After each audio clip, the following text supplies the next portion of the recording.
جانم علی جانم علی جانم علی جانم. امام محمد تقی کی ایک بڑی عجیب روایت ہے. ایسے رو رہے تھے جیسے گھر سے جنازہ اٹھ رہا ہو. ایسے امام نے ماہ رمضان کو رخصت کیا ہے انتہائی گریہ وزاری کے ساتھ. خود امام سجاد کی تو پوری دعا ہے ماہ رمضان کو رخصت کرنے کے حوالے سے.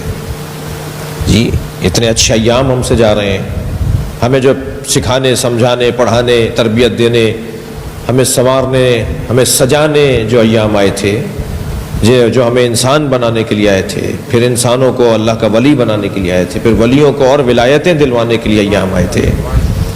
لہٰذا روایت کہتی ہے کہ محشر میں وہ بندہ جس نے 30 روزوں میں سے ایک روزہ چھوڑ دیا ہوگا وہ روئے گا کہ میں نے ایک روزہ بھی کیوں چھوڑ دیا, اس لیے کہ یہاں تو ایک ایک روزے والے کو اتنا کچھ دیا جا رہا ہے, یعنی ایک روزے کا ثواب اتنا کچھ اس کا انعام دیا جا رہا ہے, میں نے ایک بھی کیوں چھوڑ دیا.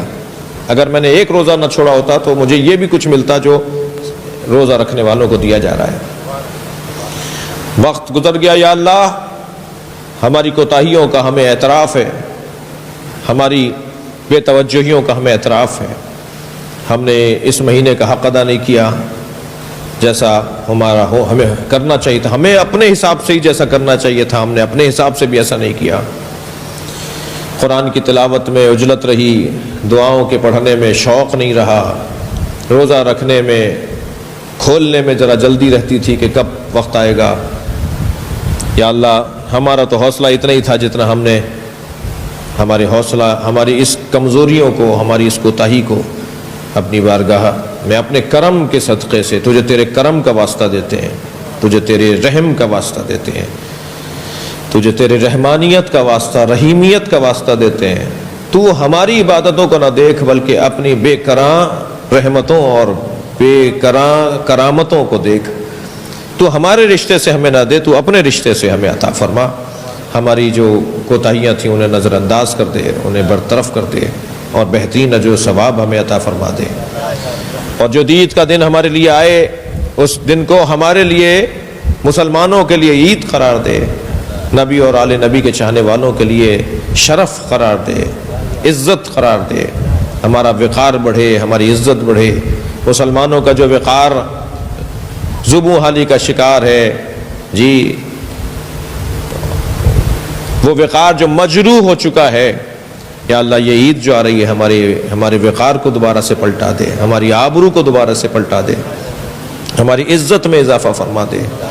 ہمارے جو مسائل اور مشکلات اور پریشانیاں, ہر شخص اپنے مسائل سے خوب تیری بارگاہ میں مسلسل دعا گو رہا, ہر شخص اپنے مسئلے تجھے بتاتا رہا. یا اللہ ان مسائل, ان مشکلات, ان پریشانیوں کو برطرف فرما دے.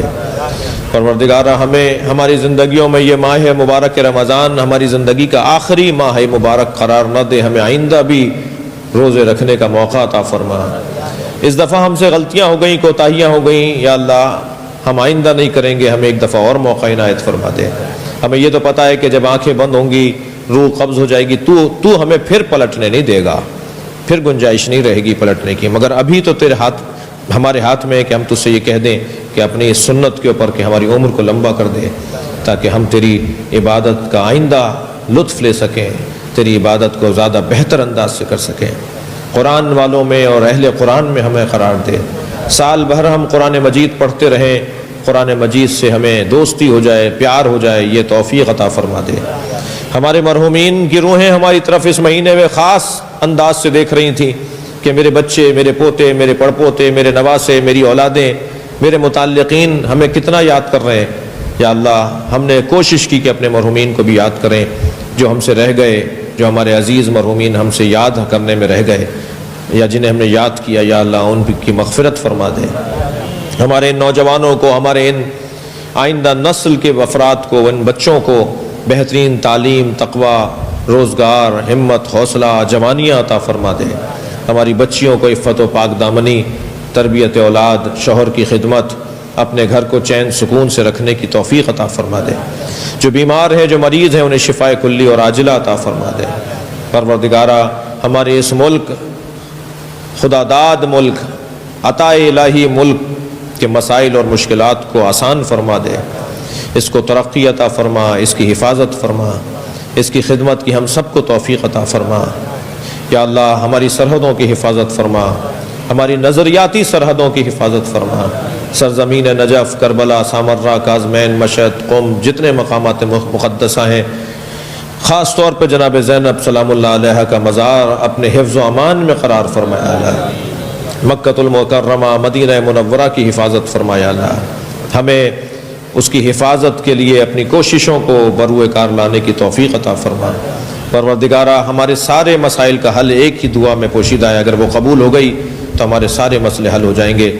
یا اللہ امام مہدی کے ظہور میں تعجیل فرما، تعجیل فرما، تعجیل فرما۔ جانم علی جانم، علی جانم، علی جانم